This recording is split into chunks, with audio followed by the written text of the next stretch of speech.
Hello friends, എല്ലാവർക്കും process ശുചിക്കൂടിലേക്ക് സ്വാഗതം. ഇന്ന് നമുക്ക് ഒരു പരിപ്പ് കറി ഉണ്ടാക്കാവേ. ചോറിനൊക്കെ കഴിക്കാം, ചപ്പാത്തിയൊക്കെ പറ്റിയ ഒരു പരിപ്പ് കറി. നമ്മൾ സാധാരണ ചെറുപയർ വയ്ക്കുന്ന പോലെ അതേപോലെ തന്നെ വയ്ക്കണം. അവസാനം നമുക്ക് കുറച്ചുകൂടി ഹെൽത്തി ആയിട്ടുള്ള കുറച്ച് മുരിങ്ങയിലയും കൂടി ചേർത്തിട്ട് നമുക്കൊരു പരിപ്പ് കറി. അത് നല്ല ടേസ്റ്റാണ് കേട്ടോ. അപ്പോൾ നമുക്കതൊന്ന് ചെയ്ത് നോക്കാം. എല്ലാവർക്കും അത് ചെയ്ത് തന്നെയായിരിക്കും. നമ്മൾ ചീരയൊക്കെ ചേർത്ത് പരിപ്പിൽ വയ്ക്കുമല്ലോ, ഇത് മുരിങ്ങയിലയും കൂടെ ചേർത്തിട്ട് ചെയ്യാത്തവർക്ക് വേണ്ടിയാണേ ഇത്. അപ്പോൾ നമുക്ക് വീഡിയോയിലേക്ക് പോയാലോ. അപ്പോൾ നമ്മുടെ പരിപ്പ് കറിക്ക് ഞാൻ 1 ഗ്ലാസ് ചെറുപയർ പരിപ്പ് എടുത്തിട്ടുണ്ട്. പിന്നെ ഇത് നമുക്ക് കുക്കറിലാണ് വേവിച്ചെടുക്കാം. കുക്കറിൽ വേവിക്കുമ്പോൾ 2 വിസിൽ കേട്ടാൽ മതി. പിന്നെ നമുക്കൊരു സവാളയും 2 പച്ചമുളകും കൂടെ കീറിയിട്ടിട്ട് നമുക്ക് വേവിച്ച് എടുക്കാം. അപ്പോൾ നമ്മുടെ പരിപ്പ് കറിക്ക് ഞാൻ പരിപ്പ് 1 കപ്പ് പരിപ്പിൽ 1 ഗ്ലാസ് വെള്ളം ഒഴിച്ച് ഒരു സവാള 2 പച്ചമുളകും കീറിയിട്ട് ഉപ്പും കൂടിയിട്ട് നമുക്കൊന്ന് വേവിക്കണം. നമ്മൾ കുക്കറിൽ വേവിക്കുന്നതുകൊണ്ട് തന്നെ പതഞ്ഞ് പത വരും. അപ്പോൾ നമ്മൾ ഇച്ചിരി വെളിച്ചെണ്ണയും കൂടി നമ്മൾ ഒഴിച്ച് കൊടുത്തിട്ട് അടച്ച് വെച്ച് തീ സിമ്മാക്കണേ. സിമ്മാക്കി അല്ലെങ്കിൽ മീഡിയം അല്ലെങ്കിൽ സിം ആക്കി 2 വിസിൽ കേൾക്കുമ്പോൾ നമുക്ക് ഓഫ് ചെയ്യാം. ഇത് നല്ല ഹെൽത്തി ആയിട്ടുള്ളൊരു പരിപ്പ് കറിയാണ്. സാധാരണ നമ്മൾ പരിപ്പ് കറി വയ്ക്കുമല്ലോ, പരിപ്പ് മാത്രം ഇട്ടിട്ട് വയ്ക്കും. ഇതങ്ങനെയല്ല. ഇതിൻ്റെ കൂടെ കുറച്ച് നമ്മൾ മുരിങ്ങയിലയും കൂടി ചേർക്കും അവസാനം.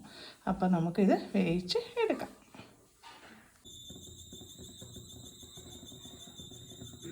അപ്പോൾ ഇതിൻ്റെ അരപ്പിന് വേണ്ടിയിട്ട് ഞാൻ 1 കപ്പ് തേങ്ങ, 1 സ്പൂൺ ജീരകം, 1/2 സ്പൂൺ മഞ്ഞൾപ്പൊടി, 1/4 സ്പൂൺ മുളക് പൊടിയും കൂടെ എടുത്ത് ഇനി ഇത് നമുക്ക് അരച്ച് എടുത്തുകൊണ്ട് വരാം. പിന്നെ ഞാൻ കുറച്ച് മുരിങ്ങയിലയും വെച്ചിട്ടുണ്ട്. ഇത് അവസാനം നമുക്ക് അതിൻ്റെ കൂടെ ഇട്ട് ഇളക്കി എടുക്കാം. നല്ല ഹെൽത്തി ആയിട്ടുള്ളൊരു പരിപ്പ് കറിയാണ്. അപ്പോൾ നമ്മുടെ പരിപ്പ് 2 വിസിൽ കേട്ട് കണ്ട ശകലം പോലും വെളിയിൽ വന്നിട്ടില്ല. അപ്പോൾ നമ്മൾ എപ്പോഴും സിമ്മിൽ ഇട്ട് കൊടുത്താൽ മതി. അപ്പോൾ തിളച്ചിട്ട് പോകുന്നു അങ്ങനെ ചെയ്താൽ. ചെറുപയർ പരിപ്പ് നല്ലപോലെ വെന്ത് ഉടഞ്ഞ് വന്നിട്ടുണ്ട്. ഇനി നമുക്ക് അതിൻ്റെ കൂടെ നമ്മൾ തേങ്ങയും ജീരകവും മഞ്ഞൾപ്പൊടിയും മുളക് പൊടിയും ഒക്കെ കൂടി ചേർത്ത് അരച്ച അരപ്പ് നമുക്ക് ഒഴിച്ചു കൊടുക്കാം. ഒഴിച്ചു കൊടുത്തിട്ട് നമുക്ക് നല്ലപോലെ ഇളക്കി തിളയ്ക്കുമ്പോഴത്തേക്ക് നമുക്ക് തിളയ്ക്കണം. നല്ലപോലെ തിളയ്ക്കണം. ആവശ്യത്തിന് നമുക്ക് കറിയാക്കി എടുക്കാം. അപ്പോൾ പരിപ്പ് ഏകദേശം പരിപ്പ് കറിയായി വരുന്നുണ്ട്. ഒന്ന് തിളയ്ക്കാറായിട്ടുണ്ട്. തിളയ്ക്കാറായി വരുന്നുണ്ട്. ഇനി നമുക്ക് കുറച്ച് മുരിങ്ങയില ഇട്ട് കൊടുക്കാം. അതാണ് ഹെൽത്തി ആയിട്ടുള്ള. നമ്മൾ ചീരയും പരിപ്പും ഒക്കെ വയ്ക്കാറുണ്ട്, അതുപോലെ തന്നെയാണ് മുരിങ്ങയില. ചപ്പാത്തിയുടെ കൂടെയും ചോറിൻ്റെ കൂടെയൊക്കെ കഴിക്കാൻ പറ്റിയ ഒരു കറി. പരിപ്പ് മുരിങ്ങയിലക്കറി. അപ്പോൾ ഇതിന് വേഗമൊന്നുമില്ലല്ലോ, ഇതിൻ്റെ ആവിയിലിരുന്ന് തന്നെ ഇതങ്ങ് ആയിക്കോളും.